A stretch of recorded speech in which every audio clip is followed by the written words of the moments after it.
ஹல்லேலூயா ஸ்தோத்திரம். தினமும் நடக்கும் சம்பவங்களில் நினைவு கூறுவது. இரவில் ஒரு கனவு கண்டேன். அது மறக்க முடியவில்லை. எப்போவுமே கனவு வரும்.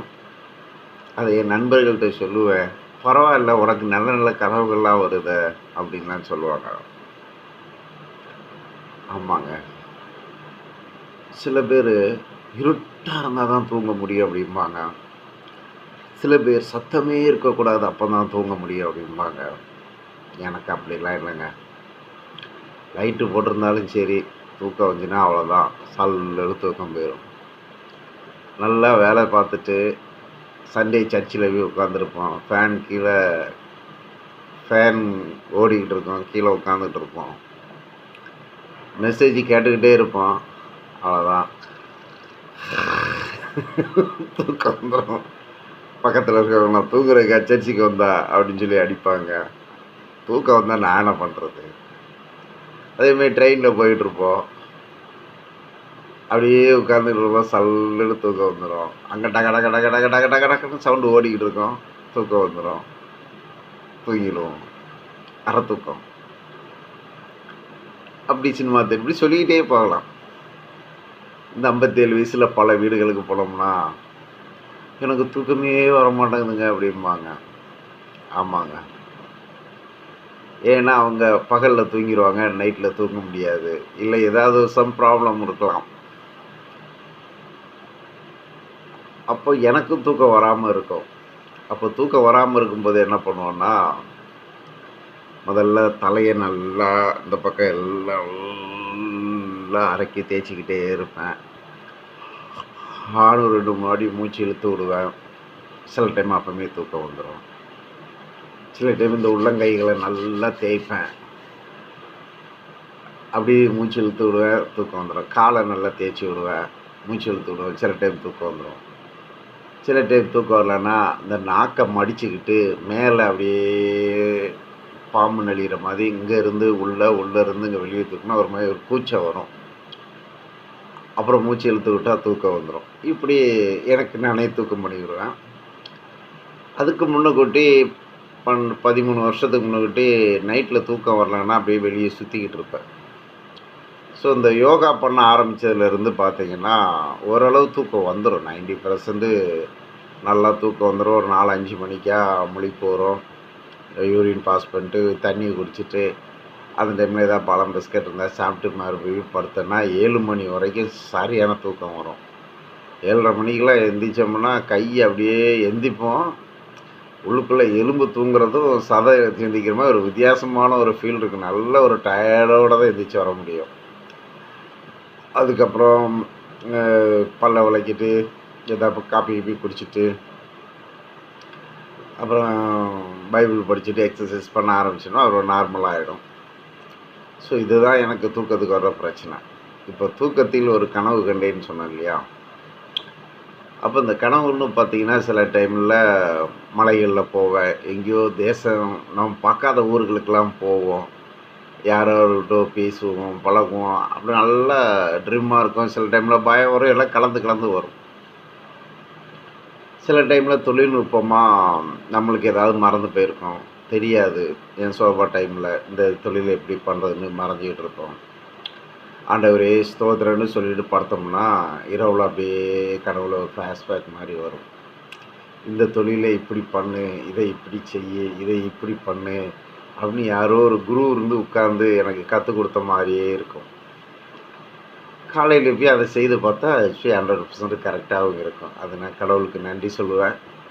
அது எனக்கு கடவுள் கொடுத்த கிஃப்ட்டு. இது வரைக்குமா என்னை நடத்தி வந்துக்கிட்டு இருக்கிறாரு. இப்படி கனவுகளில் நான் எத்தனையோ காரியங்களை செய்துக்கிட்டு இருக்கேன், கடவுளோட பேசிக்கிட்டு இருக்கிறோம். இதில் மறக்க முடியாத கனவுகள் சில எங்கள் மாமியார் இல்லை சில பெரியவங்க கனவை பற்றி பேசிக்கிட்டு இருப்பாங்க. நைட்டு கனவுல இது வந்தால் அப்படி, கனவுல இது வந்தால் இப்படி, கனவுல இது வந்தால் இப்படி, அப்படி வந்துச்சு அப்படிம்பாங்க. கொஞ்சம் பயந்தவங்க கனவுல பேய் வந்துச்சு, பிசாசு வந்துச்சு, என் கழுத்தை நெரிச்சிது அப்படிம்பாங்க. அது உண்மையும் இருக்கும், பொய்யும் இருக்கும். எது நம்ம தெரியாததை பேசக்கூடாது. சில பைபிளில் சொல்லுது, உஷ்ணத்தின் மிகுதியால் சொப்பனம் வருவதை போல் அப்படின்ட்டுருக்கு. உஷ்ண மிகுதியால் கூட சொப்பனம் வரலாம். ஸோ அந்த பார்ட் வேண்டாங்க. இப்போ மறக்க முடியாத ஒரு கனவுன்னு சொன்னீங்களா? அது என்னன்னு கேட்குறீங்களா? ஆமாங்க. நல்லா தூங்கிட்டு இருக்கேன். இந்த வயதான காலத்தில் குடும்ப சூழ்நிலையாலையும், அவங்களுடைய பிடிவாதங்களினாலையும் வீட்டை விட்டு வெளியில் வந்து எத்தனையோ பேர் ரோட்டில் கஷ்டப்பட்டு இருப்பதை நம்ம பார்த்துருப்போம். அதில் வசதி இருந்தும் வருமானத்துக்காக உட்காந்து தர்மம் எடுக்கிறவங்களையும் கேள்விப்பட்டிருக்கோம், பார்த்துருக்கோம். சிலவங்க வசதி இல்லாமையும் கஷ்டப்பட்டுக்கிட்டு இருப்பாங்க. அவங்களுக்கு ஒரு பிடிவாதமும் இருக்கும். அட்ஜஸ்ட் பண்ணிட்டு போகிற ஒரு சூழ்நிலை இருக்காது. பென்ஷன் வாங்குவாங்க, எனக்கு பென்ஷன் வந்துட்டு நான் அடங்கி போக மாட்டேன், நான் இப்படி தான் இருந்தவங்க அப்படின்லாம் இருக்கிறவங்கலாம் கேள்விப்பட்டிருக்கோம். உதாரணத்துக்கு ஒரு முறை கவர்மெண்ட் ஹாஸ்பிட்டல் நின்றுட்டு இருந்தேன். ஒரு அம்மா ஆட்டோவில் வந்து இறங்குது. ஆட்டோக்காரங்கிட்ட சண்டை போடுது. நான் இங்கேருந்து இங்கே தானே வந்தேன், எனக்கு இது ரூ. 150 பணம் வாங்கிட்டியே, நீ நெத்தியில் இது வச்சுருக்க, அடையாளம் வச்சுருக்க, நீ உருப்படியா அப்படி இப்படின்னு அவருக்கு இருக்கும் பயங்கர சண்டை நடக்குது. அந்த அம்மாவால் நடக்கவே முடியல. அப்புறம் அப்படியே தள்ளாடும்போது நான் போய் பக்கத்தில் கை கொடுத்தேன். வந்தேன், ஏம்மா உங்கள் வீட்டில் யாரும் இல்லையான்னு. இருக்கிறாங்கப்பா, ஒருத்தர் வரமாட்டேங்கிறாங்க, பிள்ளைங்க இருக்கிறாங்கப்பா, ஒருத்தர் செய்ய மாட்டேங்கிறாங்கன்னு சொல்லும்போதே அழ ஆரம்பிச்சிடுச்சு. எனக்கு ஒரு பரிதாபமாக இருந்து சரின்னு கையை பிடிச்சி நீரை கூட்டிகிட்டு போயிட்டு அங்கே செக்யூரிட்டிகிட்ட, சார் இந்த அம்மா ஆட்டோவில் வந்துச்சு, யாரும் இல்லையா, கொஞ்சம் ஹெல்ப் பண்ணி விடுங்க சார் அப்படின்னு சொல்லி விட்டுட்டு நான் வந்து லைனில் நின்று என்னுடைய ட்ரீட்மெண்ட்டுக்காக போயிட்டு இருந்தேன். இந்த மாதிரி எத்தனையோ பெரியவங்களை பார்ப்போம். ஸோ நமக்கும் உள்ளுக்குள்ளே நம்மளுக்கும் வயசாகிடுச்சு, நம்மளும் பெரியவங்களாக போகிறோம், கொஞ்சம் அடங்கி போனோம், எதையும் தப்பு சொல்லக்கூடாதுன்ட்டு ஒரு ஃபீல் இருக்குங்க. அப்படி தான் நைட்டில் கனவுல வருது. எப்படின்னா, ஒரு பெரியவர் வந்து ஒரு இடத்துல உட்காந்துருக்காரு, நல்லா ஹைட்டு வெயிட்டு கலரு, ஆனால் அழுக்கு துணி. அவர் ஒரு நாய் வளர்த்துருக்காரு, ரொம்ப நாள் இருப்பார் போல்.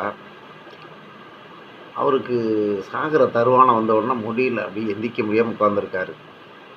இப்படியே தேய்ச்சி இந்த இடத்துல வந்து புண்ணாகி ரத்தம் வடியுது.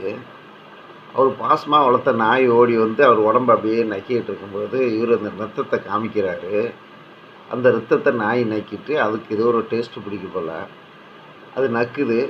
அப்புறம் தேறி போய் அங்கே போய் உட்காருது. இவர் மறுபடியும் பிச்சு விட்றாரு, ரத்தமாக வருது. அதை கூப்பிட்றாரு, அது ஓடி வந்து சொல்லும்போதே ஒரு மாதிரி இருக்குது. அந்த ரத்தத்தை நக்குது, மறுபடியும் உட்காது. எல்லோரும் வேடிக்கை பார்க்குறாங்க. இன்னும் இந்த பெரிய ஒரு ரத்தத்தை கொடுத்துக்கிட்டு இருக்காரு, ஆனால் முடியாது, யாரும் தூக்கிட்டு போய் அவர் பாதுகாக்க முடியாது. இது கனவு, நிஜம் இல்லை. அது ரத்தம் வடியுது, இவர் கூப்பிட்றாரு, அது வந்து நக்குது, அது போகுது. அப்போ பெரியவர் நினச்சிட்டாரு, நம்ம சாக போகிறோம், அந்த ரத்தம் வந்து வேஸ்ட்டாக தான் போகுது, நாய் சாப்பிடுது போல், பாசம் உள்ள நாயிட்டு அதுக்கும் தெரியல. அது நக்குது, அப்படி ஏற்றாலும் போய் உட்காருது, மறுபடியும் வருது, நக்குது, ரத்தம் வருது, குடியுது. இப்படியே பார்த்துட்டு இருக்கும்பொழுது அந்த கனவு என்ன எப்படி எல்லோரும் கூட்டம் கூட்டமாக நின்றுட்டு இருக்காங்க. என்ன சொல்கிறதுன்னு புரியல. யாராவது தடுக்க வந்தால் தடுக்காதீங்க அப்படிங்கிறாரு. அந்த நாய் வருது. அதாவது அவர் கடைசி காலம் வந்துட்டு போல், இந்த ரத்தம் வேஸ்ட்டாக போகுது, நான் வளர்த்த நாய்க்கு ரத்தத்தை கொடுக்கணும். அதை சொல்கிறது எனக்கு ஒரு மாதிரியாக இருக்குது. மறக்க முடியாத கனவு. அந்த ரத்தத்தை நக்குது, போகுது, உட்காருது. இதை பார்த்த உடனே எனக்கு அது மறக்கவே முடியல. முக்கிய கனவுகள்லாம் வரும், பேயோட சண்டை போடுவோம், கடவுளோட பேசுவோம், மரத்து மேலே ஏறுவோம், புளிய மரத்து மேலே ஏறுவோம், குரங்குகளோட ஓடுவோம். இந்த கனவுலாம் காலையில் எழுந்திரிச்சு பார்த்தா அப்படியே ட்ரிம்மில் இருக்கும். பட் அப்படி ஒரு இது இருக்குது. இந்த கனவு மறக்கவே முடியலைங்க. என்ன ஆச்சு அப்படின்ட்டு சிலவங்க சொல்லுவாங்க, இரவில் பாம்பு வந்தால் இப்படி எங்கள் சர்ச்சிலலாம் சொல்லுவாங்க, இந்த கனவுல வந்துச்சு, அந்த கனவுல வந்துச்சு, இப்படியும் பேசிச்சுன்ட்டு. எனக்கு கனவுகள் வந்து மண்டை சூடாயிடுச்சா, இல்லை சந்தோஷமாக வந்துச்சா, இல்லை கடவுள் பேசினாரா, அதெல்லாம் கணக்கு வராது. இன்னொருத்தர் சொன்னார், நான் ஆடிட்டிங்கில் இருக்கிறேன், கடவுள் நம்பிக்கை கிடையாது, ஆனால் மூளை தான் கடவுள், இடியாப்பு சிக்கல் போன்ற கணக்கை மூளையை நினச்சிக்கிட்டு படுத்து கிடந்தா நைட்டில் இந்த கணக்கு இப்படி முடின்னு வரும், அதனால் எனக்கு மூளை தான் கடவுள்னார். ஒருத்தர் சொன்னார், எனக்கு பயங்கர வசதி, எனக்கு கடவுள் நம்பிக்கையே கிடையாது, எனக்கு பிரியமான அக்கா இறந்து போனாங்க, அப்போ என் வாழ்க்கையே இருண்டு போச்சு, அப்புறம் ஒரு தீபம் மாதிரி வந்து எனக்கு ஒளி விளக்கு வந்துச்சு, அதனால் எனக்கு தீபம் தான் கடவுள்னார். ஸோ ஒருத்தருக்கும் கடவுள் ஒரு ரூபம், நம்மளுக்கு கடவுள் கனவுல பேசுகிறாரு, செய்கிறாரு, நம்பிக்கை வைக்கிறான்ட்டு. ஆனால் அந்த பெரிய ஒரு ரத்தத்தை கொடுத்த கனவு எனக்கு ஒன்றுமே புரியலை, மறக்கவும் முடியல. இந்த இத சொல்லும்போதே எனக்கு 2 நாளா ஆச்சு. ஆனா மறக்க முடியாத கனவா இருக்கு. அல்லேலூயா! ஆமென்.